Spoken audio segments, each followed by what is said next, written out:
السلام عليكم ورحمة الله. ازيكم حبايبي؟ يا رب تكونوا بخير. عملنا النهاردة البقسماط.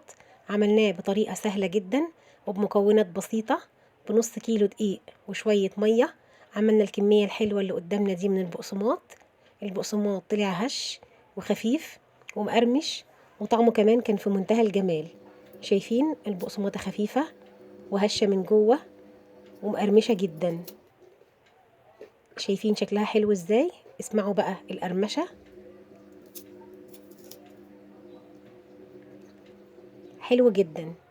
البقسماط سهل، مكوناته بسيطة. يلا بينا نشوف الطريقة ونشوف المقادير. عندي نص كيلو من الدقيق، انا نخلاه الاول قبل ما اشتغل فيه. ضفت عليه معلقة كبيرة من السكر، نص معلقة صغيرة من الملح، معلقة كبيرة من الخميرة، وضفت كمان نص كوباية من الزيت. هشغل العجان بالراحة كده في الاول عشان المكونات كلها تختلط مع بعضها، وهبدأ بقى اضيف المية الدافية. ضفت الاول كوباية من المية الدافية، وبعد كده حسيت ان العجينة محتاجة كمان حوالي اقل من ربع كوباية مية، يعني حوالي 3 معالق كبار من المية ضفتهم على كوباية المية بس.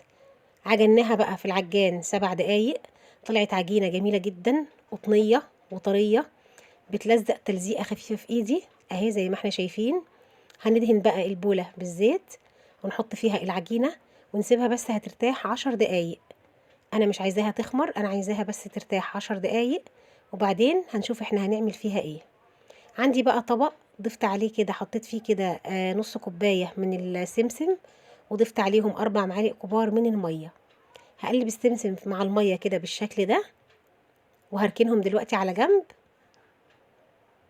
اهو. هقلبهم كويس وهركنهم بقى على جنب، وتعالوا بينا نشوف العجينة بتاعتنا بعد ما ارتاحت 10 دقايق اهي. هنبدأ بقى ناخدها ونشتغل فيها.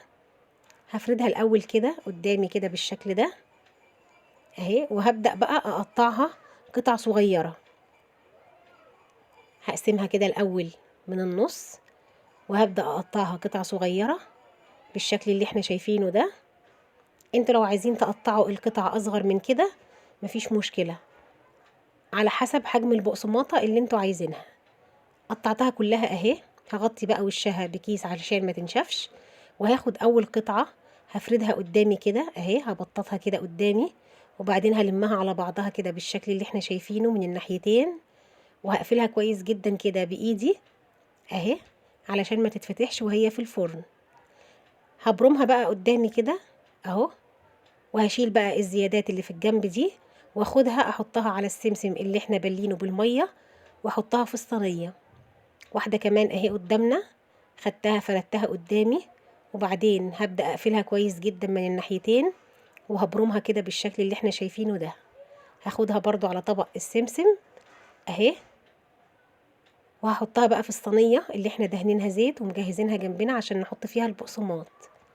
واحدة كمان قدامنا اهي، بفردها بالشكل ده، وهبدأ ألمها كده من الناحيتين على بعض، وهقفلها كويس جدا اهي. وهشيل بقى اي قطعة كده شكلها مش حلو انا مش عايزاها، هسويها كده بالشكل ده اهي. هبرمها واسويها، وهاخدها برضو على طبق السمسم. طبعا السمسم هيلزق فيها لانه فيه مية، فطبيعي هيلزق في العجينة. خلاص بقى هنا كنت خلصت كل الكمية. ما شاء الله مطلعة كمية حلوة جدا. من نص كيلو دقيق طلعنا كل كمية البقسماط اللي قدامنا دي بطريقة سهلة وبسيطة جدا. هسيبه بقى يخمر، وبعدين هدخله الفرن على درجة حرارة 170. هيقعد حوالي من ربع ساعة لتلت ساعة. طلع بالجمال اللي احنا شايفينه ده اهو. شكله حلو جدا، ما شغلتلوش الشواية ولا حاجة، هو خد اللون الجميل ده لوحده. البقسماط طلع هش وخفيف ومقرمش، وطعمه كمان كان في منتهى الجمال. شايفين؟ والسمسم كمان ما وقعش من عليه وهو في الفرن. حلو جدا. نص كيلو دقيق عمل لنا كمية حلوة من البقسماط. شايفين؟ يلا جربوا الطريقة، وإن شاء الله الطريقة سهلة وبسيطة والمكونات بسيطة. أنا واثقة إن الطريقة إن شاء الله هتعجبكم.